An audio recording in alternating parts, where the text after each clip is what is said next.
प्रिय विद्यार्थियों, नमस्कार। आज की कक्षा में हम काव्यशास्त्र के दूसरे संप्रदाय की तरफ चलते हैं। आज हम पढ़ेंगे, जानेंगे काव्य प्रयोजन के बारे में। प्रिय विद्यार्थियों, पिछली कक्षा में हमने काव्य की विभिन्न परिभाषाएं जानी, समझी। आज हम अपनी इस कक्षा में ये जानेंगे कि कवि किस उद्देश्य के तहत सृजन करता है, रचनाएं लिखता है, साहित्य समृद्ध करता है, उसका क्या उद्देश्य होता है। काव्य प्रयोजन अर्थात कवि की कविता लिखने का उद्देश्य। प्रयोजन का अर्थ उद्देश्य होता है। कवि किस उद्देश्य से काव्य की रचना करता है। सबसे पहले हम जानेंगे कि संस्कृत के आचार्य काव्य प्रयोजन के विषय में अपने क्या मत प्रस्तुत करते हैं। सबसे पहले हम बात करते हैं भरत मुनि जी की। भरत मुनि जी जो कि भारतीय काव्यशास्त्र के प्रणेता हैं। इनकी नाट्यशास्त्र भारतीय काव्यशास्त्र की सबसे प्राचीन पुस्तक है। इस पुस्तक में भरत मुनि जी द्वारा काव्य रचना के 6 उद्देश्य बताए गए। उन्होंने अपने संस्कृत के श्लोक में लिखा है, धर्मम यशस्यम आयुष्यम हितम बुद्धि विवर्धनम लोकोपदेश जननम नाट्यमत में तद भविष्यति। अर्थात कोई भी सृजक धर्म की प्राप्ति के लिए अर्थात सत धर्म के लिए, यश की प्राप्ति के लिए अर्थात प्रसिद्धि प्राप्त करने के लिए, आयु में वृद्धि के लिए, अच्छे स्वास्थ्य के लिए, बुद्धि में वृद्धि के लिए, अपनी मेधा को धारदार बनाने के लिए, लोगों को व्यवहार का ज्ञान हेतु, सांसारिक लौकिक व्यवहार के ज्ञान हेतु साहित्य का सृजन करता है। तो इस प्रकार हमने जाना कि भरत मुनि जी ने नाट्यशास्त्र में काव्य के 6 प्रयोजन बताए। संस्कृत के अलंकारवादी आचार्य भामह, जिनका संबंध 6ठी शताब्दी से है, इन्होंने अपनी पुस्तक काव्य अलंकार में काव्य के प्रमुख 3 प्रयोजन बताए। सबसे पहला प्रयोजन इन्होंने बताया पुरुषार्थ चतुष्टय की प्राप्ति हेतु। पुरुषार्थ चतुष्टय अर्थात धर्म, अर्थ, काम, मोक्ष की प्राप्ति हेतु रचनाकार रचना का सृजन करता है। कलाओं में निपुणता, 64 प्रकार की कलाएं मानी गई है। विभिन्न कलाओं में दक्ष होने के लिए कोई साहित्यकार साहित्य का सृजन करता है। कीर्ति एवं प्रीति। कीर्ति अर्थात यश। अभी हमने भरत मुनि जी के द्वारा बताए गए काव्य प्रयोजन में भी यश की प्राप्ति जो है वो हमने जाना था कि ये काव्य प्रयोजन है। भामह भी अपनी काव्य प्रयोजन में कीर्ति अर्थात यश प्राप्ति को शामिल करते हैं और ऐसा माना जाता है कि यश प्राप्त करना प्रत्येक व्यक्ति, महान से महान व्यक्ति की भी एक कमजोरी होती है कि वो प्रसिद्धि तो प्राप्त करना ही चाहता है। एवं प्रीति, प्रीति का अर्थ प्रेम या आनंद की प्राप्ति के लिए भामह द्वारा काव्य प्रयोजन प्रीति को प्राप्त करना भी ठहराया गया। उसके पश्चात हम बात करते हैं वामन की। वामन रीति संप्रदाय के प्रवर्तक थे और रीति को काव्य की आत्मा मानते थे। वामन ने काव्य के 2 प्रयोजन बताए, कीर्ति और प्रीति। कीर्ति अर्थात यश प्राप्ति और प्रीति अर्थात आनंद की प्राप्ति। इसके पश्चात हम बात करते हैं संस्कृत के प्रौढ़ आचार्य मम्मट की। मम्मट की रचना काव्य प्रकाश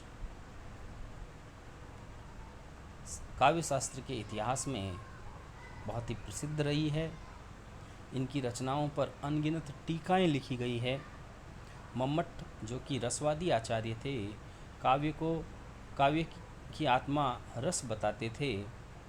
मम्मट को ध्वनि प्रस्थापन परमाचारी भी कहा जाता है, क्योंकि इन्होंने ध्वनि सिद्धांत को काव्य शास्त्र में स्थापित किया और अपने प्रबल तर्कों से ध्वनि विरोधी आचार्यों के मतों का खंडन किया। मम्मट द्वारा बताए गए काव्य प्रयोजन को सर्वाधिक मान्यता प्राप्त है। मम्मट अपनी संस्कृत की कारिका में लिखते हैं, काव्यम यशसे अर्थ कृते व्यवहार विदे शिवेतर क्षतये सद्य पर निर्वर्तये कांता सम्मित उपदेश युजे। इस संस्कृत की कारिका में मम्मट का भावार्थ यह है कि काव्य के कुल 6 प्रयोजन हैं और कवि द्वारा काव्य का सृजन यश की प्राप्ति, जैसा कि हम जानते हैं कि प्रसिद्धि जो है वो महान व्यक्तियों की कमजोरी होती है। अभी तक हमने जितने भी संस्कृत के आचार्यों के काव्य प्रयोजन के विषय में जाना है तो सब ने यश की प्राप्ति पर तो बल दिया ही है।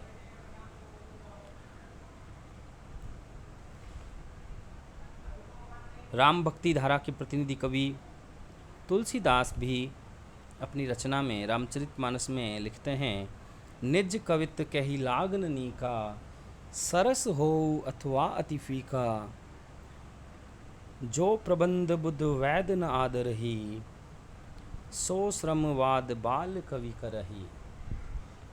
तुलसीदास जी कहते हैं कि स्वयं की रचना किसे अच्छी नहीं लगती, चाहे वो कितनी ही बुरी या कितनी ही खराब क्यों न हो, स्वयं की रचना साहित्यकार को अच्छी लगती है।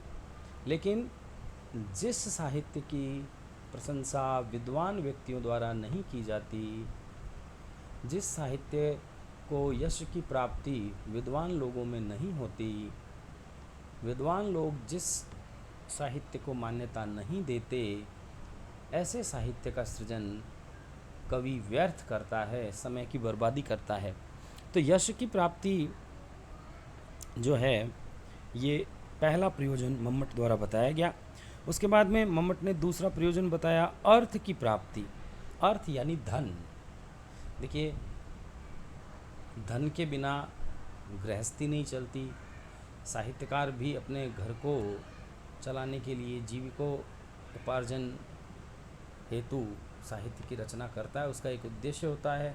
हम सब जानते भी हैं कि रतिकाल के प्रतिनिधि कवि बिहारी दास को उनके एक एक दोहों पर मिर्ज़ा राजा जयसिंह द्वारा सोने की अशरफियाँ दी गई थी। बिहारी सतसई उनकी बहुत प्रसिद्ध रचना, एकमात्र रचना थी। तो अर्थ की प्राप्ति काव्य का दूसरा प्रयोजन हो गया। उसके बाद में व्यवहार ज्ञान के लिए, व्यवहार ज्ञान, तो ये लौकिक जो ज्ञान है, सैद्धांतिक और लौकिक जो ज्ञान है, उसके लिए ये प्रयोजन मूलतः पाठक से संबंधित है। पाठक को व्यवहार ज्ञान प्राप्त होता है अच्छे साहित्य के अध्ययन से। अमंगल का नाश, साहित्य जीवन में आए संकटों से व्यक्ति को दूर करता है। साहित्य को लोक कल्याणकारी माना जाता है। हम जानते हैं कि तुलसी ने अपने भुजाओं की पीड़ा को दूर करने के लिए हनुमान बाहुक लिखा। इसके अलावा पद्माकर ने कुष्ठ रोग से मुक्ति के लिए गंगा लहरी लिखी। हमारे भारत में हिंदू समाज में विशेषतः घर में किसी संकट के आने पर, समस्याग्रस्त होने पर सुंदरकांड आदि इत्यादि के पाठ आयोजित किए जाते हैं। तो अमंगल का नाश भी काव्य के सृजन में एक प्रयोजन माना जाता है। उसके पश्चात सद्य पर निर्वर्तय, अर्थात पढ़ते ही सद्य अर्थात तत्काल शीघ्र ही, पर निर्वर्ती प्राप्त होना अर्थात आत्म शांति प्राप्त होना, आनंद प्राप्त होना भी काव्य का एक प्रयोजन माना गया है। और मैं आपको ये बात कहना चाहूँगा कि आनंद जो है, हम पिछली कक्षा में भी ये जान चुके हैं कि आनंद जो है काव्य का सकल मौलीभूत प्रयोजन है। आत्म शांति या आनंद उपलब्धि काव्य का प्रमुख प्रयोजन माना जाता है। और अंतिम प्रयोजन के रूप में मम्मट ने कुल 6 प्रयोजन बताए, उसमें अंतिम प्रयोजन है कांता सम्मित उपदेश युजे। कांता यानी प्रिया, पत्नी। साहित्य ऐसा होना चाहिए, साहित्य अपने प्रिया की भांति, अपनी पत्नी की भांति होना चाहिए। जिस प्रकार किसी व्यक्ति की प्रिया या पत्नी अपने मधुर हाव भाव से पति को अपनी तरफ खींचे रहती है, उसी तरीके से साहित्य काव्य ऐसा होना चाहिए जो पाठक को अपनी तरफ सम्मोहित कर ले, बरबस अपनी तरफ खींच ले और पाठक उसमें डूबता चला जाए। तो आज हमने संस्कृत के विभिन्न आचार्यों ने क्या प्रयोजन बताए ये जाना। अगली कक्षा में हम जानेंगे कि हिंदी के आचार्यों द्वारा साहित्य के लिखने के, सृजन के क्या प्रयोजन बताए गए हैं। शुक्रिया।